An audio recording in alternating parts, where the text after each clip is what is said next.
Boa tarde a todos, obrigado pela presença.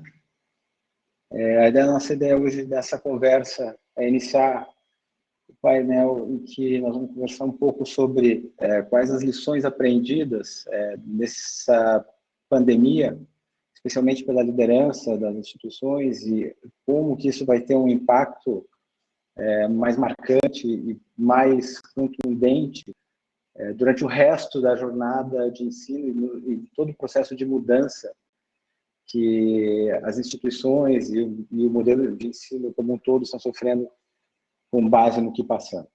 Então, junto comigo, vão estar aqui os apresentados na sequência, a professora Simone Teles, da Univesp, e o professor Enzo Moreira, do Grupo Ser Educacional. Deixo as apresentações em detalhes para eles na sequência aqui, vou fazer uma breve introdução acerca do tema, dentro do meu ponto de vista. Bom, obrigado, professores, pela presença aqui, em primeiro lugar. Dentro do que a gente pôde observar com o nosso contato aqui via Blackboard com um grande número de instituições, especialmente com a liderança em geral dessas instituições, a gente observou que durante a pandemia aconteceu o fenômeno da aceleração daquilo que já vinha ocorrendo de uma certa maneira na nossa realidade. Então, uma necessidade expressa de alunos, uma necessidade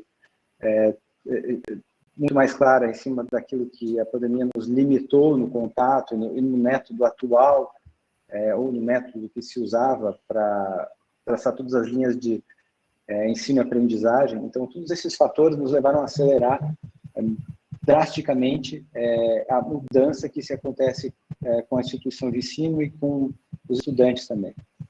Então, eu gostaria de, pelo menos, botar um ponto de vista em que essa mudança ela já vem acontecendo há muito mais tempo. Essa mudança ela vem na mudança do perfil do aluno em si, do perfil até da sociedade. Algumas gerações atrás, o aluno ele era muito a chave de sucesso do aluno no modelo educacional ele estava conectada ao aluno executar, ao aluno obedecer, a ele realizar as atividades nitidamente guiadas pelo corpo acadêmico. E num sentido ainda maior, o conceito de ele vencer era conectado ao eu. Então, assim, existe uma competição que ela se abate desde o aluno lá nas suas fases iniciais de aprendizagem até a sua carreira profissional. Então, a competição era um foco, o foco no eu. Então, assim, o sucesso era quando eu conseguia fazer alguma coisa que era relevante para a minha vida e trazer alguma coisa de sucesso. As novas gerações que a gente está hoje lidando, isso mudou totalmente, né? E o aluno agora ele é cobrado a pensar, a ser inovador, a ter criatividade. E ele mesmo, ele tem essa noção, ele tem essa ideia, ele quer fazer parte da sociedade. E aí ele mudou o conceito do eu para o que ele retorna ao mundo, o que ele retorna à sociedade. Então ele passa a ter um interesse muito maior em aquilo que tem o significado, naquilo que faz sentido dentro do que ele espera de poder dar retorno à sociedade. Então, teve uma mudança grande no formato, tanto que o aluno ele chega às instituições de ensino, assim como aquilo que o próprio mercado hoje, né, do outro lado, está cobrando desses alunos. Por outro lado, a instituição ela sempre esteve, aí, nos anos muito anteriores a isso, conectada ela esperava o aluno se candidatava, ele tinha interesse, ele tinha todo um desespero por entrar na faculdade, por sair e se graduar dentro do modelo da receitinha de bolo que existia, e a instituição ela basicamente tratava em selecionar aquele grupo de alunos mais preparados, mais adequados para a sua realidade, até que ela achava mais interessante. Hoje, essa lógica ela se inverteu. Hoje, a instituição ela tem que se preparar para o incerto. Então, o aluno ele vem com uma nova abordagem, ele não sabe ser bem aquele curso, ele gostaria de mexer um pouco, e a instituição ela tem que engajar esse aluno para que ele se interesse, porque a oferta ela é muito maior.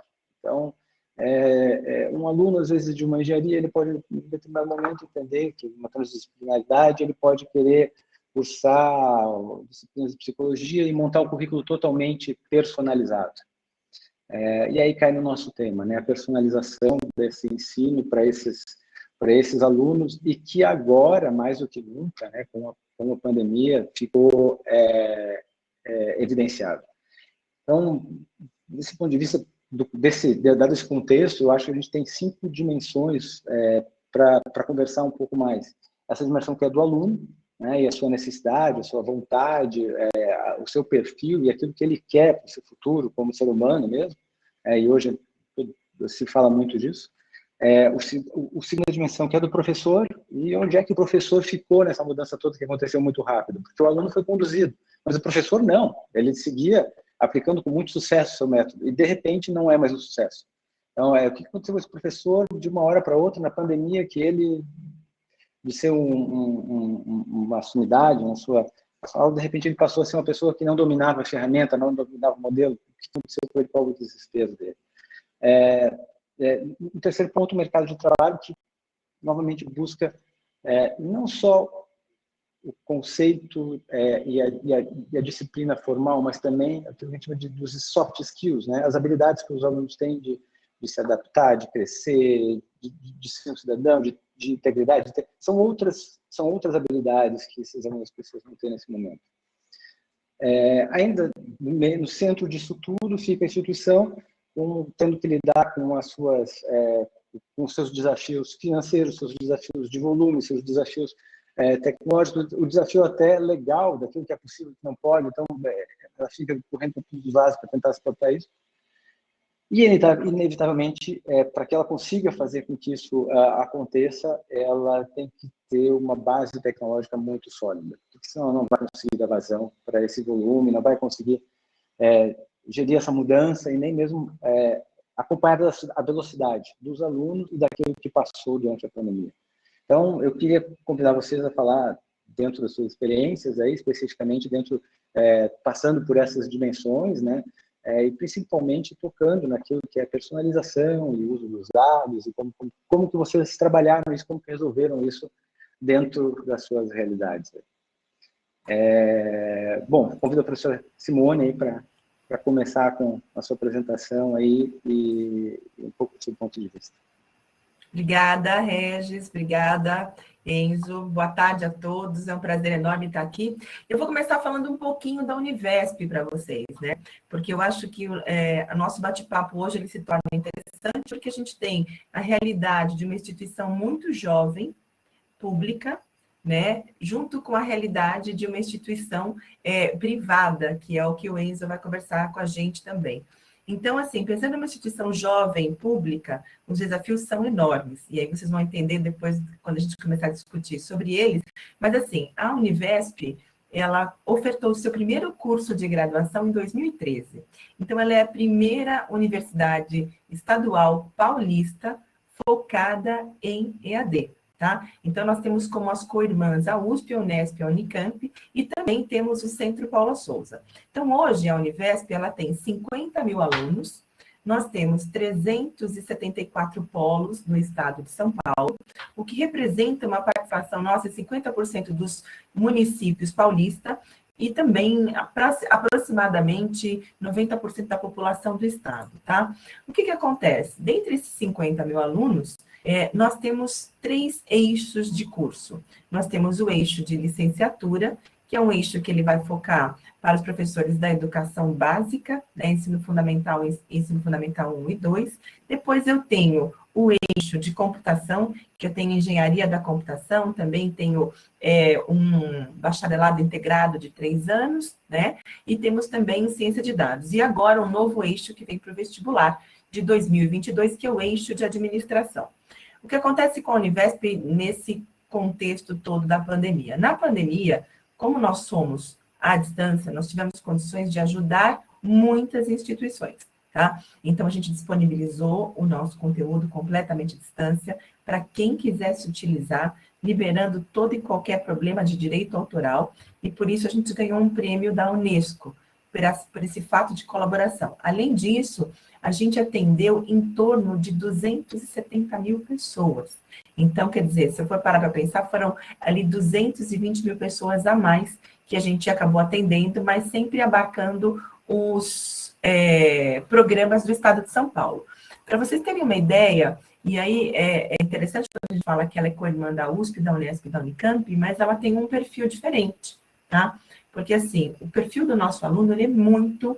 É um perfil de uma pessoa, um aluno que já fez uma segunda graduação, na sua grande maioria. Então, eu tenho 90%, por exemplo, dos nossos alunos é a primeira geração da família que está fazendo um curso de ensino superior. 80% tem mais de 25 anos de idade, 75% concluiriam estudos na escola pública, né? 70% nunca participou de nenhum processo seletivo, 57% são mulheres, olha que coisa boa, né? As mulheres da Univesp, eu tenho muito orgulho disso, 41% se declaram pretos, pardos e índios, 38% são responsáveis pela renda familiar e 36% já concluíram algum ensino superior. Então, quando a gente para pensar um pouco na magnitude da Univesp, é uma instituição pública relativamente jovem e que nós estamos em implantação de processos. Então, a despeito da gente estar muito preparado para o digital, eu vou tocar num ponto essencial que talvez vocês estejam passando atualmente, que é a implantação de sistemas e, por incrível que pareça, a transformação digital. Tá? Obrigada. Professor Enzo, obrigado, Simone. Enzo, quiser nos brindar aí com a sua apresentação? Primeiro, agradecer esse convite e a honra de dividir a tela com a professora Simone, pessoa que eu admiro bastante, e do meu amigo Regis. Que bom a gente poder conversar um pouquinho e termos aí uma noção a respeito dos desafios pós-pandemia e pré-pandemia, no que diz respeito à tecnologia, na visão de uma instituição pública e de uma privada. Deixa eu falar um pouquinho do Grupo Ser, e aí depois a gente retoma os assuntos para falar especificamente desses pontos que eu acho que vocês querem muito saber. Óbvio que para isso é preciso essa contextualização, né, como a professora Simone fez. O Grupo Ser Educacional, ele é um grupo com ações na Bolsa, capital aberto, surgiu a partir da instituição Uninasal, uma instituição essencialmente nordestina, em Recife, mais especificamente, há 18 anos atrás, então relativamente jovem, e o seu fundador, Janier Diniz, começou o processo de expansão, mas atuando fortemente na região Nordeste. E aqui na região Nordeste, em todas as capitais, e ao longo desses 18 anos, aquisições de outras IES do Brasil inteiro foram incorporando ao Grupo Ser.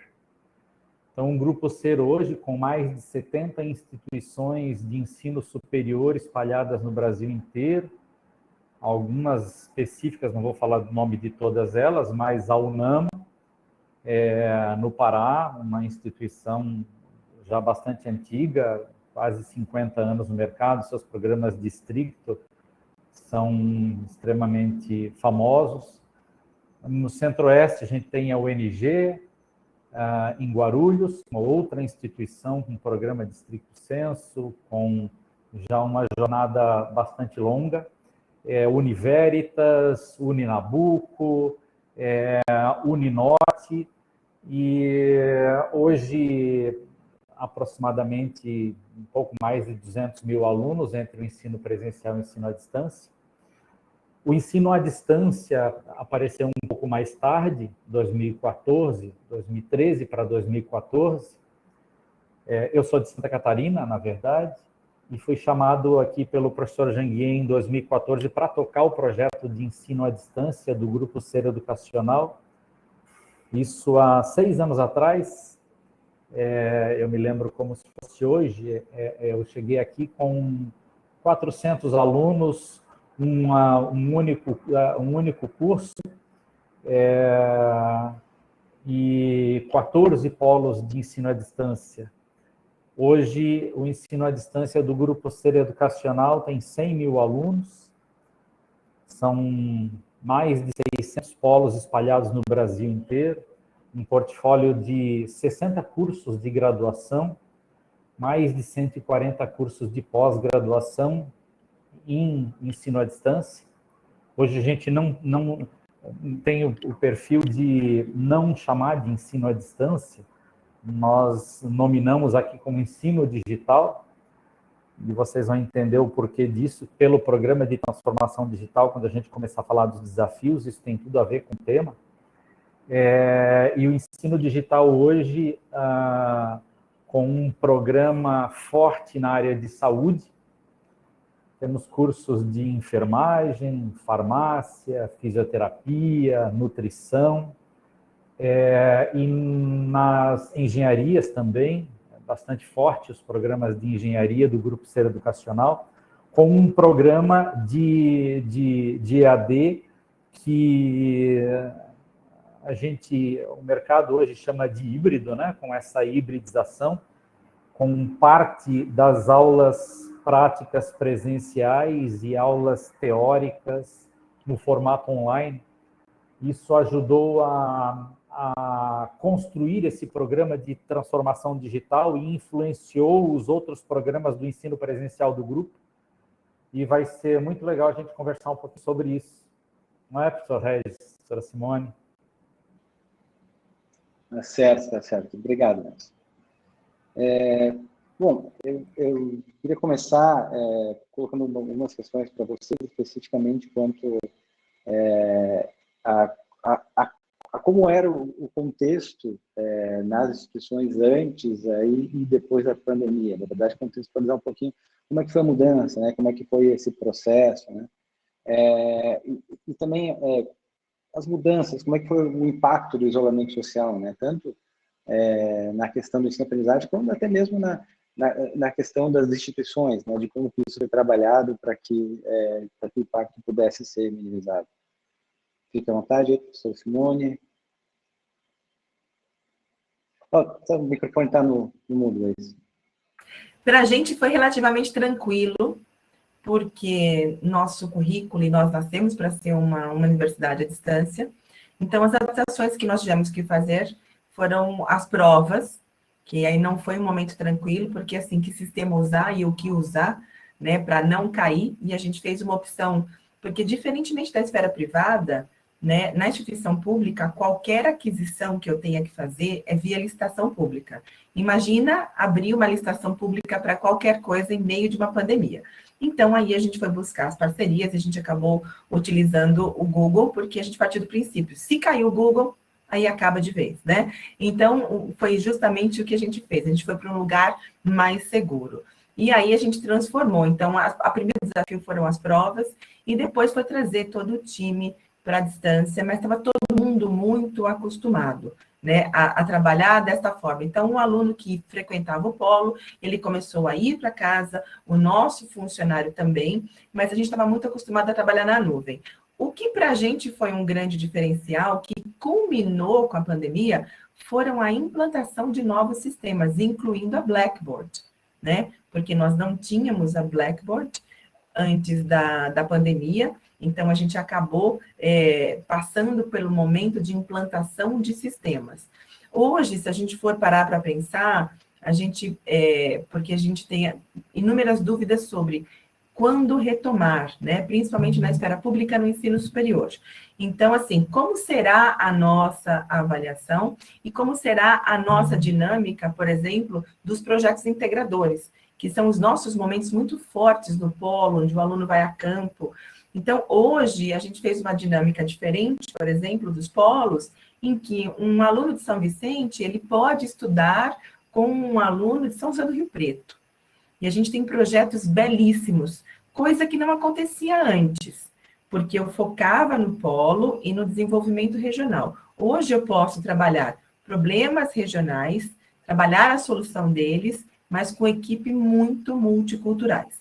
Então, assim, teve um ganho muito grande nesse sentido. E aí, assim, agora a pergunta dos alunos é: tem que voltar? Por que que tem que voltar? E a gente sempre diz para eles: olha, a gente vai fazer a retomada de acordo com o que os órgãos nos orientarem. A Univesp, por exemplo, ela é regulada, assim por dizer, pelo MEC e pelo Conselho Estadual de Educação. Então, eu tenho 2 órgãos aos quais eu tenho que aguardar quais são os movimentos. Então, para a gente, foi um movimento muito grande de ganho. E por quê? Eu estou na educação à distância há quase 20 anos. Então, gente, o que é esse ganho? Existia uma barreira cultural muito grande. O diploma da educação à distância é igual ao diploma da educação presencial, e a gente sempre transitava pelos 2 mundos. E hoje, o digital, e aí eu gosto quando o Enzo fala de não educação à distância, mas a digital, o digital ganha força. A gente caminhava entre 2 mundos, e hoje a gente está muito fundido. É um momento em que o presencial e o à distância, né, ou o real e o virtual, se fundem. Então, para a Univesp, em termos de ensino-aprendizagem, tanto dos alunos quanto das equipes, eu só posso apontar ganhos, né? E aí eu digo para vocês que é chamada de perda quando eu tive que começar a trazer todo mundo para o presencial de volta, né? O funcionário teve que se adaptar a trabalhar no presencial. Isso é incrível, é fantástico, mas a gente vai vivendo essas realidades. Então, sobre esse ponto de ensino-aprendizagem, para a gente, eu só consigo contabilizar ganhos e mais ganhos, tanto para o aluno quanto para o amadurecimento da instituição. É interessante. Sorenzo. Eu acho que as instituições que tinham esse trabalho de transformação digital, que estavam trabalhando a cultura digital na organização, saíram na frente, obviamente. Tá? E essa foi a nossa vantagem, assim como a professora Simone falou. Desde 2016, nós implantamos, Regis, aqui um programa de transformação digital, que não é novidade, todas as organizações estão fazendo hoje, né? E foi um trabalho de formiguinha, sabe? Porque dos segmentos sociais, talvez a educação é aquela que tem mais dificuldade em mudar. Então, quando a Forceps precisa se mudar do dia para a noite, a consequência disso é trágica. Tá? A cultura organizacional balança, isso é muito ruim. Então, a vantagem nossa, a nossa vantagem competitiva é que nós estávamos já nesse processo de transformação digital há um bom tempo. Pelo menos há 2 ou 3 anos antes da pandemia. Tá? E como foi esse processo? Como que se transforma digitalmente uma organização? Óbvio que, primeiro, a questão sistêmica. Você precisa estar resguardado e bem aportado com sistemas interligados, ter um projeto sério de computação em nuvem, segurança de dados. Isso, toda essa parte tecnológica, a organização estava trabalhando. Mas eu não vou tocar nesse assunto, porque seria, acho que, para uma outra palestra, tá, Regis? O que eu quero dizer é que, e isso eu acompanhei bem, porque é algo que eu gosto muito, particularmente falando, que é o treinamento, a formação do profissional de uma instituição de ensino. E eu não falo só do professor, eu falo do professor, eu falo do atendente, eu falo da limpeza, eu falo dos coordenadores, da parte administrativa. E esse projeto de transformação digital, além de uma adequação sistêmica, fortemente nós trabalhamos com a qualificação, com o treinamento. E alguns críticos não gostam muito dessa expressão, mas como eu sou mais antigo, acho que eu posso usar, eu tenho esse direito, que é a formação continuada em serviço. Então, nós adotamos um processo de formação continuada em serviço para fazer uma reflexão sobre a sua praxis cotidiana. E é um projeto fantástico, sabe? A gente se orgulha muito disso. Nós temos uma trilha de qualificação aqui, Regis, que a cada período ou a cada nível de carreira do colaborador, se starta um gatilho para uma formação específica. Por exemplo, a gente tem orgulho de dizer que todos os nossos colaboradores do Departamento de Ensino à Distância, que é o que eu dirijo, 100% deles que têm graduação, nós ofertamos bolsa de especialização em ensino à distância, de ensino à distância. Por isso, refletir sobre a sua prática. Como nós temos esse programa, uma pós-graduação de ensino à distância em ensino à distância, nós ofertamos isso aos nossos colaboradores aqui, tá? Do digital, do EAD, vamos dizer assim, para que todos entendam, né? Isso, primeiro, porque é muito bom no que diz respeito à qualificação e aos reconhecimentos, autorizações do MEC, tá? Eu ter uma equipe formada, 100% dos meus colaboradores são especialistas em EAD.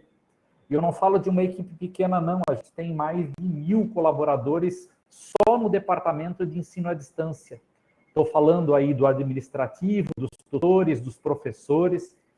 E isso não é agora. Isso a gente já, desde 2016, iniciamos esse processo de treinamento. E esse envolvimento do ensino à distância na instituição contaminou, eu não vou usar essa palavra, mas contaminou o presencial. Então, o ensino presencial do Grupo Ser Educacional vem beber nessa fonte de ensino à distância já para trabalhar um processo de hibridização, um processo de transformação digital antes da pandemia. E aí a gente diz que a vantagem competitiva foi essa. Quando chegou a pandemia e rapidamente precisávamos mudar o processo sem parar a continuidade de oferta de ensino, em uma semana, Regis, nós colocamos todos os nossos 200.000 alunos com aulas remotas, com professores treinados, com corpo administrativo treinado. Então, para nós, essa virada de chave, que é transparente, o aluno aconteceu em uma semana. Em uma semana, nós ficamos apenas uma semana sem aula nesse período, tá? E foi um processo, como a professora Simone disse, tranquilo. Mas tranquilo por quê? Há um trabalho prévio. Eu sei que nem todo mundo, nem todas as IES tiveram essa oportunidade, Regis, e tiveram que se adaptar à força nesse momento. E passaram um bom tempo nesse processo de adaptação. Bom, passado esses 2 anos, eu acho que quase todas elas conseguiram, graças a Deus, né, modificar o seu processo, fazer essa transformação digital e seguem aí com esse benefício, usufruindo desse benefício. Só para encerrar, eu não quero tomar muita fala aí, mas nesse primeiro momento, que quando todos falavam de um novo normal, aqui nós falávamos no novo extraordinário, porque esse processo de transformação digital nos trouxe perspectivas outras que, se não fosse isso, talvez a gente não veria. Alunos que eram críticos do ensino digital, por exemplo, e passaram a ter isso rapidamente no processo, começaram a dizer, poxa, mas é legal esse negócio de ensino à distância, hein?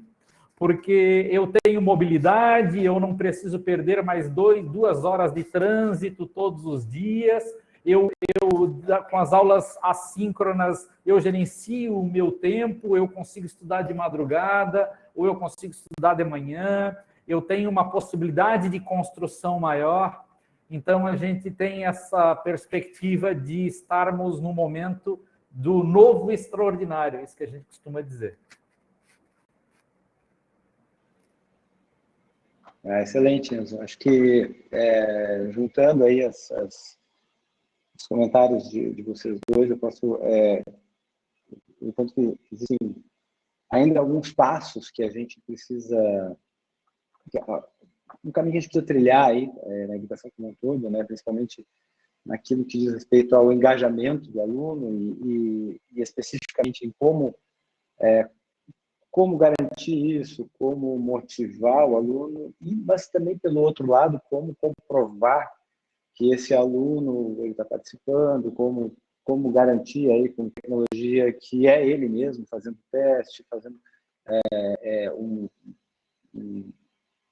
uma certificação mais intensa. Então, a gente tem alguns passos, né, não só para as instituições, quanto para a tecnologia como um todo, para montar esse ecossistema, né, para suportar uma operação à distância. E, obviamente, né, aí como citou muito bem a Simone, né, dentro daquilo que for o permitido, né, pela nossa legislação, né, daquilo que aos poucos, eu creio que com a segurança que a gente vai passando com esses ambientes, a gente consegue fazer com que essa mudança aconteça. E ele não tem opção. Na verdade, o que se quer é isso. Ele tem opção, que ele tem acesso, que ele consiga crescer, né, e se tornar um cidadão profissional melhor ainda. Dentro desse mundo, existe um dilema e uma situação que deve ter mudado bastante durante, especialmente durante a pandemia, que vocês falassem um pouco, de como ficou essa relação do professor e do próprio ambiente do curso com o aluno. Como é que ficou essa conexão? Porque esse engajamento, muitas vezes, ele parte do posicionamento, da postura do professor, né? E também por parte das atividades que são desenvolvidas nesses cursos, dos elementos de aprendizagem. Então, eu queria que vocês falassem um pouquinho de como que isso foi o processo de mudança e como que isso também, de agora em diante, vai seguir promovendo inovação dentro dos cursos. Tá. Sobre a perspectiva da Univesp, né, eu acho que o que a gente trouxe de novidade, e aí eu volto ali um pouquinho para o Enzo, e que talvez muitos de vocês que estão assistindo agora devem pensar assim, mas, poxa, ninguém tem dificuldade, né? A gente tem muita. Então, por exemplo, a gente implantou a Blackboard, né, em meio à pandemia, uma licitação que a Blackboard ganhou, e aí eu vou dizer para vocês que tanto para o aluno, quanto para o professor, quanto para a equipe, neste momento, e não era por ser pandemia não, a gente instaurou o caos, né, porque o Regis lembra disso.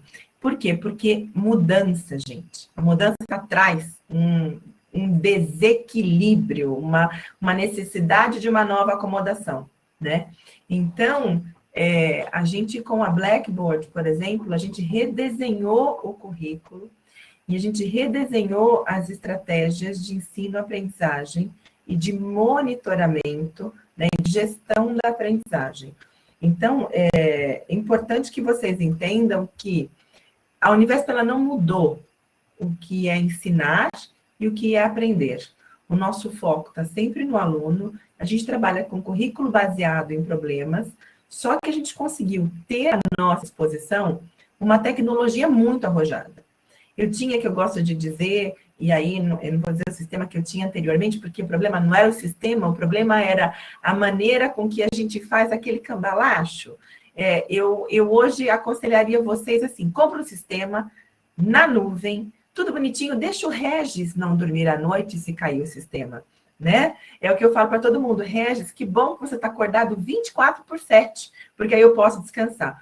Então, às vezes, no ímpeto da gente ou fazer uma economia, ou dar uma arrumadinha no que já tem, a gente acaba ficando com o sistema obsoleto. E é o que eu tinha. Então, eu dizia que eu era um barquinho à deriva, né? Eu não tinha bússola, ia um pouquinho para cá, um pouquinho para lá, se tinha vento eu caminhava, se não tinha eu parava. E hoje, com tecnologia nova, eu tive que repensar tudo. E aí eu tenho condições de realizar sonhos, em termos de currículo, em termos de ensino e para o próprio aluno. Então, em termos de currículo, um ganho e uma adaptação que a gente fez utilizando a Blackboard. A gente sempre pensou em dar nota para o aluno. Óbvio, a gente tem que dar uma nota, porque precisa aprovar e reprovar, e eu preciso prestar contas. Só que hoje, com a tecnologia, eu posso, de fato, trabalhar com um aluno e dizer para ele assim, olha, você tirou nota 5 porque você está com dificuldade no desenvolvimento de tal competência, no desenvolvimento de tal tópico. Como que isso afeta o professor, como que isso afeta a equipe, como que isso afeta o aluno, tá?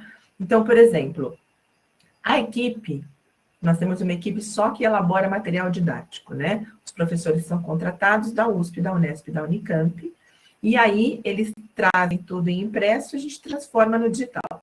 Eu tive que trabalhar a cultura do professor para um estabelecimento E, gente, é cultural, tá?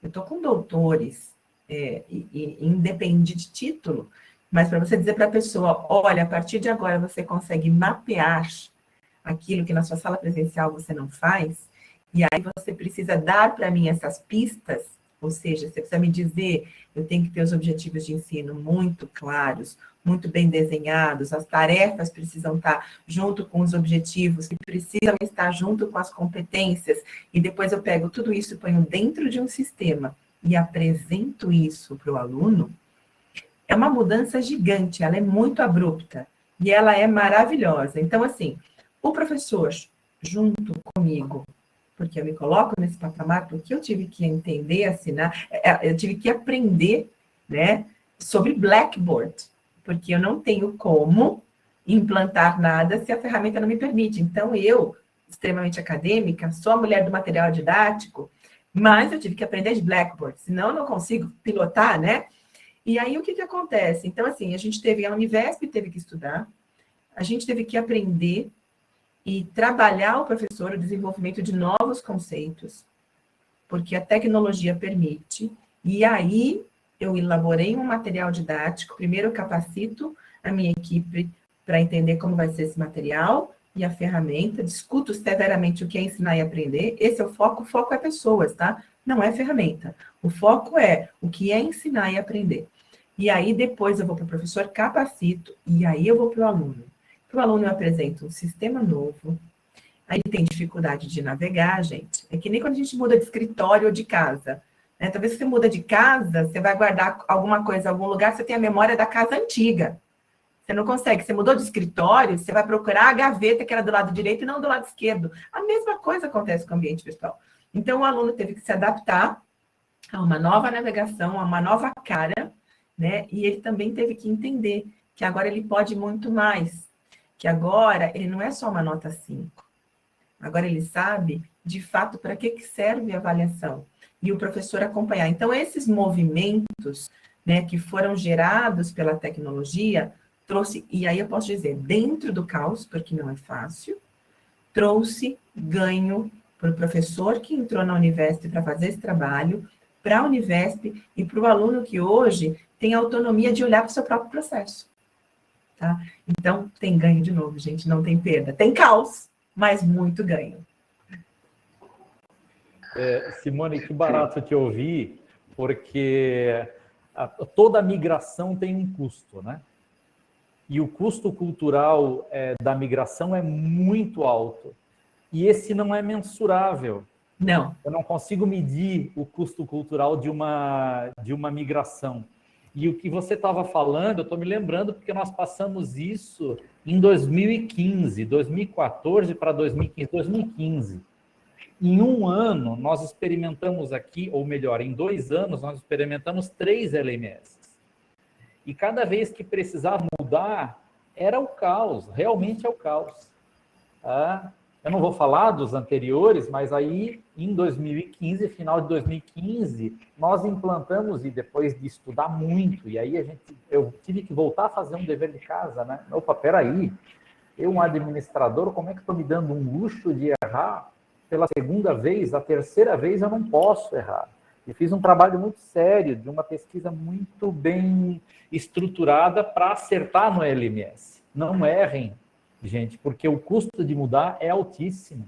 Sim. E quando nós aí implantamos, enfim, o Blackboard desde 2015 até hoje, então já está bastante tempo, e essa utilização que envolveu o ensino presencial também, quando entrou a pandemia, o LMS já estava instaurado, as pessoas já estavam acostumadas. Agora eu imagino assim, poxa vida, que problema deve ter sido para a IES, que teve que fazer uma mudança sistêmica para utilizar sistemas síncronos ou assíncronos. Alguns não usaram LMS, alguns usaram outras plataformas que tinham ainda alguns recursos possíveis para a academia. E é uma migração, né? Foi uma mudança sistêmica num processo pandêmico. E eu imagino como deve ter sido difícil isso. Graças a Deus, o custo da nossa migração foi um pouco antes, e aí já estava mais maduro. E o que você falou, Simone, é fantástico, porque não é só o LMS, né? Tem toda uma equipe estruturada que prepara esses conteúdos, que treina os professores, que pensam as estratégias. O LMS passa a ser um commodity. Sim. Que ele tem que estar ali, é como se fosse a água, como se fosse a luz. Você vai ter que se preocupar com o teu processo acadêmico. Deixa que a estrutura do LMS, se vai cair ou se não vai cair, quem se preocupe é o Regis. É o Regis. Eu não posso acordar Deixa de pro madrugada porque o sistema caiu. E deixa eu dizer, hein, em 5 anos, 6 anos já de utilização do Blackboard, isso nunca aconteceu, graças a Deus. Com a gente também não. A gente passou por esse período, então, fazendo o quê? Adaptações e melhorias, e aí com alguns desenvolvimentos em cima do Blackboard para dar conta da nossa estratégia acadêmica. Aqui a gente também utiliza metodologias ativas fortemente, aprendizagem baseada em problemas, que entram as atividades contextualizadas, o aluno precisa resolver o problema, isso é montado pelo professor, e entram os fóruns para que as discussões assíncronas aconteçam entre alunos em diferentes partes do país. Eu estou vendo aqui que nós temos vários colegas hermanos da América Latina, e vão saber que o Brasil é gigantesco, né? Então, eu consigo fazer uma atividade em grupo com um aluno de Santa Catarina e no mesmo grupo um aluno do Pará participando. Essas metodologias ativas é possível pelas ferramentas que a gente tem disponível, tá? E toda essa construção, toda essa estratégia acadêmica é feita por quem tem expertise no assunto, que é a IES. A questão técnica está lá. Óbvio que aí a gente vai levantar possibilidades e desenvolver sistemas para nos ajudar, que é o que nós fizemos agora. Eu não sei se eu tenho tempo para mostrar rapidamente uma tela aqui, Regis, que é sim, claro. O processo que nós fizemos em parceria com vocês, que é o Meu Desempenho, a gente chama, tá? Não sei se vocês estão vendo a minha tela. Agora sim. O Meu Desempenho, esse aqui eu estou com a visão de administrador, tá? Mas com isso eu consigo saber exatamente como estão as minhas estratégias aí no híbrido, na pós-graduação, na graduação. Eu tenho a visão do aluno aqui, o aluno ele vê como é que estão os colegas da sua sala, como é que está a média de notas, se está maior ou se está menor. Essa é a minha visão de administrador, tá? E aí aqui eu consigo ver como é que estão os meus 200 mil alunos, como estão os meus 88 coordenadores, os meus tutores, os meus professores, tá? Separado nos meus níveis de ensino. Eu consigo perceber aqui que 25% dos meus alunos estudam de manhã, preferem acessar pela manhã, 35% à tarde, 37% à noite. Eu tenho aqui uma média dos meus processos avaliativos, que tem os pesos, mas o que eu gosto mais é desse carinha aqui que eu olho sempre, tá? Como é que está o acesso nos últimos 7 dias, como é que os meus alunos têm acessado, tá? 83 mil alunos acessaram 5 vezes nos últimos 7 dias. E eu já tenho 18 mil que acessaram mais de 5 vezes. Nos últimos 15 dias, como é que está esse processo de acesso dos meus alunos?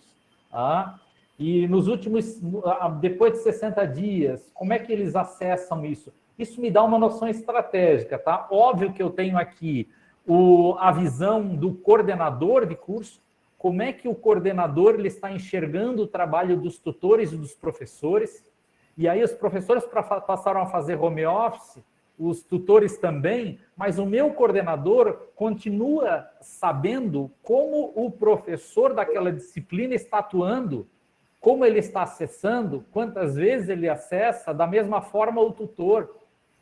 O meu tutor consegue ver como é que estão os alunos, como que os alunos estão se comportando naquela disciplina, naquele curso especificamente.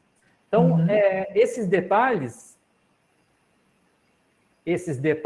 de métrica são importantes, mas foram construídos a partir Sim. de uma necessidade. Sim. Assim como as estratégias de metodologias ativas que a gente insere com a nossa necessidade. O LMS, então, ele tem que se adaptar a esse processo. Uhum. E aí, gente, tem uma coisa que é importante, só para complementar, é que a gente vai desenhar, de novo, o gestor tem que estudar, né? A gente tem que entender, não precisa ser a melhor pessoa de Blackboard, mas eu preciso ser muito curiosa, porque se eu desenho as estratégias de ensino-aprendizagem, e aí, assim, você tem que conversar com a pessoa da tecnologia. Nossa, no começo, o Regis, 24 horas ali com a Univesp, toda a equipe, e eu quero saber isso, eu quero saber daquilo. Eu digo que quando você tem a tecnologia na mão, ela vira um mapa dos desejos. Eu digo que tudo é possível. Então, não pergunta para mim, professor, você manda fazer o que eu falo? Ah, dá, peraí que eu vou ligar lá para o Regis. Porque, assim, eu parto do princípio que eu tenho um sistema que grande parte dele é customizável, e que o que eu estou pedindo não é nenhum absurdo, eu estou querendo ver coisas básicas. Se o aluno acessou, se não acessou. Por exemplo, o sonho de consumo, gente, interdisciplinaridade. Acabou o problema de você esperar um professor conversar com outro na sala dos professores e rezar para que na hora que ele feche a porta, ele consiga ser interdisciplinar. Hoje não, você desenha a interdisciplinaridade no currículo, na disciplina, e diz quem fala com quem, e mostra para o professor quem fala com quem. Aí você checa se ele conseguiu fazer as coisas conversarem. Né? Então, assim, a tecnologia, de novo, conforme o Enzo falou, é um commodity, ela é uma facilidade. Então, hoje eu digo assim, eu sempre uso termos muito comuns do dia a dia, porque às vezes fica uma coisa tão distante. Então, por exemplo, você vai comprar um carro, né? O que você quer do seu carro? Ah, eu quero que ele corra 180 por hora. Então, você não vai comprar 1.0, né? Entendeu? Ah, para mim, eu preciso de ar-condicionado, porque é muito calor, eu moro aqui no Nordeste, não tem condições. Então, assim, só que aí você tem que ver também, né, gente? Você tem que ter o seu planejamento, tem que ver o que cabe no seu bolso, né? Porque às vezes eu quero dirigir uma Ferrari, mas eu não tenho como comprar uma Ferrari. Então, assim, a gente tem que ter que buscar a realidade da instituição, as estratégias, e fazer, de fato, essa busca, essa pesquisa para adaptar. O que o Enzo mostrou para a gente, que são os painéis, os nossos dashboards, é sonho, porque você tem um mapa da instituição. Para a gente que é gestora, a gente vive de números, porque a tomada de decisão nossa, ela não pode ser mais uma tomada de eu acho que, ou eu penso, ou talvez que. Eu tenho contexto e números para tomar decisão. Então, a gente vive de dashboard, né? E aí a tecnologia, ela é fantástica, gente. Por isso que, assim, eu fico muito feliz. Talvez alguém fique bravo comigo de dizer, não tem volta. Né? Não tem volta. Felizmente. Tem volta. Não, eu concordo plenamente. Eu acho que de todas as coisas ruins, né, que ela trouxe, mas ela nos deu algumas oportunidades, né? E essa oportunidade, será, de fazer com que as coisas elas ficassem mais fáceis, na verdade, né? Com o apoio com o uso da tecnologia, especialmente como você está colocando, com o uso desses dados, né? De como personalizar, como na verdade, o Enzo, para esses indicadores, para eles, são os importantes. Para o Univesp, talvez serão outros, ou esses e mais outros, né? Então, isso é uma construção de acordo que a tecnologia, por si só, ela não resolve o problema, né? O que resolve é a inteligência que está na liderança, que está modelando o ensino, e como que é a estratégia desse modelo que está sendo construído. Então, a gente apoia o máximo possível com tecnologia, com pessoas que já passaram por situações similares, que podem acelerar também, ou melhor, diminuir a quantidade de erros que se tem durante essa jornada, uma equipe de consultores, mas efetivamente, né, a instituição decide aquilo que é dela, aquilo que é importante, aonde é que ela precisa, que parafusos que ela precisa ver para poder ajustar, né? Então, eu vejo que a gente teve essa oportunidade, né, assim como várias outras aí. Então, eu queria até deixar aí um pouco muito mais aberto para vocês e aí perguntar aí que oportunidades que vocês viram, quais são as coisas interessantes que vocês, as lições que realmente vocês pegaram desse momento difícil que a gente passou aí, terminando, tomara, né? Tá. Eu não sei, gente, para mim, assim, eu tinha feito um pensamento, né, de como minimizar o caos. E ele vai existir, eu acho que dificuldades a gente vai passar. Então, eu digo para vocês, sejam muito claros com a proposta e as equipes. Então, por exemplo, eu vou comprar um sistema novo, eu sou esfera pública, eu parto muito do princípio da gestão democrática. Se a pessoa entender o motivo, como aquilo vai facilitar a vida dela, ela vai querer usar. Se ela não entender, ela não vai querer usar. Tudo bem que ela vai ter que usar de qualquer forma quando você implanta, não tem muito o que fazer. Só que você gera um conflito muito maior, né? Então, eu diria para vocês, planejar com muito cuidado, observar, e o que eu sempre faço é, eu vou fazer uma aquisição nova, eu aviso os meus funcionários, eu explico os motivos, eu digo as vantagens, aí eu trabalho toda a parte de capacitação das equipes, preparo para a implantação, e eu brinco que eu sempre faço um open house. Né? A gente vive de open house na Univesp ultimamente. Então, todo mundo vai lá, testa, eu deixo todo mundo criticar, as pessoas ficam bravas, e aí depois eu vou seguindo o PDCA completo, Plan, Do, Check and Act. E com o aluno eu faço a mesma coisa, só que não tão democraticamente, tá? Porque quando a gente, como gestor, toma uma atitude por um LMS, que é uma atitude muito mais acadêmica, aí o aluno não tem muita voz neste processo, mas ele tem voz em outros. De qualquer forma, eu estou sempre, por exemplo, eu vou ao vivo com 50 mil, gente. Eu vou, porque a gente sempre está na TV Cultura, eu vou ao vivo com 50 e explico. E eles brigam, hein? Eles brigam. Você está melhorando, você está fazendo coisa para pior, né? Todo mundo acha que é ruim. Então, assim, o conselho que eu dou é, vai existir um momento de não acomodação, planeje-se, explique para as pessoas de uma maneira muito clara para que serve, capacita, corrige, implanta, mas não volta atrás não, tá? Óbvio, se a gente errar, a gente tem que voltar. Mas voltar pela cultura, não, todo mundo se acostuma, para a briga, o caos vamos dizer assim, se estabiliza e você vai pensar no próximo caos. Porque a gente tem que viver de caos, porque a tecnologia é muito rápida. E a gente tem que estar preparado para isso. Então, esse é o meu conselho para quem está ouvindo a gente neste momento. Eu vou ser redundante aqui, Regi, porque eu acho que é exatamente isso. Planejamento estratégico, nem sempre a gente consegue fazer com que todos os stakeholders participem da decisão, por exemplo, da aquisição de um LMS, da aquisição de um ERP. Isso, por vezes, precisa ser feito com base em custos, em outros fatores aí. Mas a partir do momento da decisão, e quando ela é feita com bastante clareza entre os que detêm a decisão de comprar ou não o sistema X, Y ou Z, a partir daí, com o LMS, com o ERP implantado, aí faça um planejamento tático com a participação de todos os stakeholders. Eles precisam participar nesta busca e nessa identificação de quais são as potencialidades do que está sendo posto.